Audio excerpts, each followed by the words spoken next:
Good morning students. आज की इस क्लास में जो हम डिस्कस करने जा रहे हैं उसका नाम है पैरेलल लाइंस। इससे पहले वाली क्लास में हमने डिस्कस किया था लाइन रे लाइन सेगमेंट के बारे में। 6th क्लास का चैप्टर था लाइन रे लाइन सेगमेंट। उसी को आगे प्रोसीड करते हुए आज की इस क्लास में हम डिस्कस करेंगे पैरेलल लाइंस के बारे में। तो आइए आज की क्लास स्टार्ट करते हैं। देखिए स्टूडेंट्स, पैरेलल लाइंस क्या होती है, इसकी डेफिनेशन मैंने यहाँ लिख रखी है। टू लाइंस, पहले इसकी डेफिनेशन के बारे में डिस्कस करेंगे, फिर मैं ज्योमेट्रिकल फिगर के थ्रू आपको समझाऊंगा कि पैरेलल लाइंस होती क्या। Two lines said to be parallel if they do not meet even when produce indefinitely in both sides या बोथ डायरेक्शंस। इसका मतलब ये है कि दो लाइंस, ऐसी दो लाइंस, सपोज कीजिए एक लाइन है, इसको नाम दिया आपने ए बी, और ये दूसरी लाइन बना रखी है, इसका नाम है सी डी। अब ये दोनों पैरेलल होगी या नहीं होगी, ये कैसे पता करेंगे कि इन दोनों के बीच की जो परपेंडिकुलर डिस्टेंस है वो हमेशा सेम होनी चाहिए। इनके बीच की जो ये डिस्टेंस है इसे बोलते हैं perpendicular distance, perpendicular distance between parallel lines.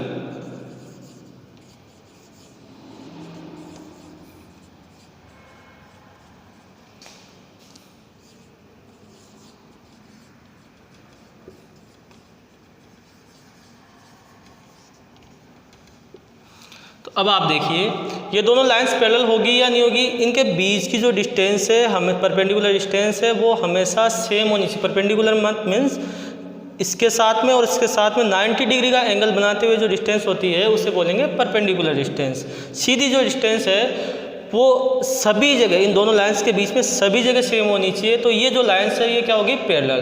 और पैरेलल लाइंस को अगर आप डेफिनेशन के हिसाब से डिफाइन करेंगे तो आप ऐसे बता सकते हैं इसको कि ऐसी दो लाइंस जो कभी एक दूसरे को इंटरसेक्ट नहीं करे उन्हें बोलते हैं पैरेलल लाइंस। देखिए ये दोनों लाइंस आपस में इंटरसेक्ट नहीं कर रही, आप देख सकते हैं लाइन ए बी और लाइन सी डी, यहाँ देख सकते हैं। अब ये दोनों लाइंस अभी इंटरसेक्ट नहीं करी, यहाँ तक तो इंटरसेक्ट नहीं करे, ठीक है चलता है। लेकिन अगर आप इन्हें आगे प्रोसीड करो इस डायरेक्शन में और इस डायरेक्शन में, यानी दोनों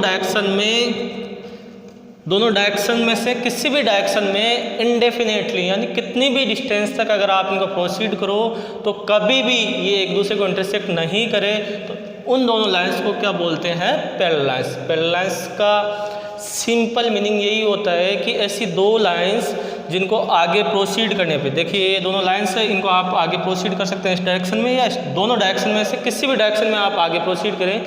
अगर आगे प्रोसीड करने पर एक दूसरे को इंटरसेक्ट नहीं करती है तो ये दोनों लाइंस क्या होगी, पैरेलल लाइंस। आप इसका स्टेटमेंट लिख सकते हैं, line A B parallel to line C D. कई बार सिंपल सिंगल लेटर से भी लिखा हुआ मिलेगा आपको। सपोज कीजिए कैसे, इसका नाम दिया होगा लाइन एल और लाइन एम, तो आप इसे लिख सकते हैं line L parallel to line M. और इसी स्टेटमेंट को आप ऐसे भी लिख सकते हैं, लाइन एल लाइन एम के पैरेलल है और लाइन एम लाइन एल के पैरेलल है। तो अब आपको पैरेलल लाइंस के बारे में समझ में आया होगा कि ऐसी दो लाइंस जिनको आगे प्रोसीड किया जाए वो एक दूसरे को इंटरसेक्ट नहीं करती, तो उन दोनों लाइंस को क्या बोलते हैं, पैरेलल लाइंस। अब आप ये दोनों लाइंस देख सकते हैं, ये इंटरसेक्ट नहीं कर रही है, तो इन दोनों को आप क्या बोलेंगे, पैरेलल लाइंस। चलिए एक और एग्जाम्पल लेते हैं, अच्छा सा एग्जाम्पल। अब आप लोग बताइए कि ये जो दोनों लाइंस है, मैं लिख रहा हूँ यहाँ पर लाइन पी और लाइन क्यू, पैरेलल लाइंस है या नहीं है। अब डेफिनेशन के अकॉर्डिंग तो ऐसी दो लाइंस जो एक दूसरे को इंटरसेक्ट नहीं करे उन्हें क्या बोलते हैं, पैरेलल लाइंस। तो ये देखिए ये दोनों आपस में इंटरसेक्ट नहीं कर रही है, तो क्या ये पैरेलल लाइंस होगी, नहीं, ये पैरेलल लाइंस नहीं है, ये दोनों लाइंस है इंटरसेक्टिंग लाइंस। अब कैसे पता चला कि ये पैरेलल लाइंस नहीं होगी, इंटरसेक्टिंग लाइंस है। आप देख सकते हैं जैसे ही आप इन्हें थोड़ा आगे बढ़ाएंगे, अभी तो ये एक दूसरे को इंटरसेक्ट नहीं कर रही, जिस पोजीशन में आप देख रहे हैं उस पोजीशन में एक दूसरे को इंटरसेक्ट नहीं कर रही है। लेकिन जैसे आप इन्हें आगे प्रोसीड करेंगे, आगे बढ़ाने की कोशिश करेंगे, तो थोड़ा आगे बढ़ाते इस पॉइंट पे एक दूसरे को इंटरसेक्ट कर जाएगी। तो ये दोनों जो लाइंस होगी ये पैरेलल नहीं होके ये दोनों लाइंस होगी इंटरसेक्टिंग लाइंस। तो आप लिखेंगे line P not parallel to line Q means line P और लाइन क्यू दोनों पैरेलल लाइंस नहीं है। तो ठीक है, आपको पैरेलल लाइंस के बारे में समझ में आया होगा। अब इससे रिलेटेड एक दो चीज़ें इसकी प्रॉपर्टी से रिलेटेड वो हम पढ़ते हैं। देखिए,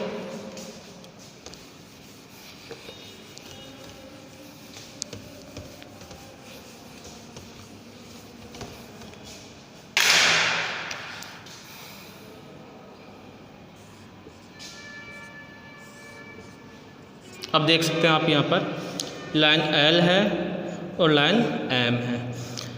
सबसे पहली बात, इनके बीच की ये जो परपेंडिकुलर डिस्टेंस है हमेशा क्या होती है, इक्वल होती है। पैरेलल लाइंस की परपेंडिकुलर डिस्टेंस हमेशा इक्वल होती है। तो आप लिखेंगे पहला पॉइंट,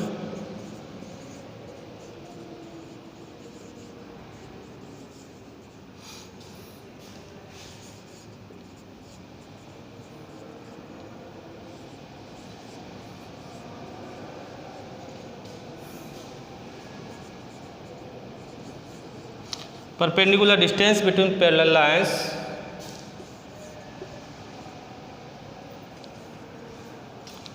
always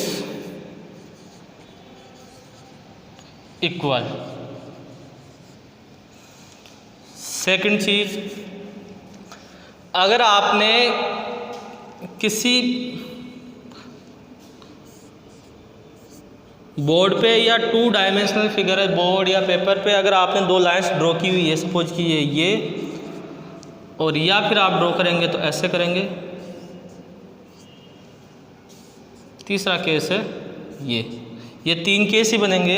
अगर आपने किसी बोर्ड पे या सिंपल पेपर 2 डायमेंशनल कोई भी फिगर हो, उसके ऊपर आपने 2 लाइंस ड्रॉ की हुई है, सॉरी पैरेलल नहीं, 2 लाइंस ड्रॉ की हुई है, तो या तो वो पैरेलल होगी या फिर इंटरसेक्टिंग होगी। या तो ये केस होगा या फिर ये केस होगा या फिर ये केस होगा। तो अगर ये केस है तो दोनों लाइंस कौन सी होगी, पैरेलल। ये केस है तो इंटरसेक्टिंग हो जाएगी और इस केस में भी क्या हो जाएगी, इंटरसेक्टिंग हो जाएगी।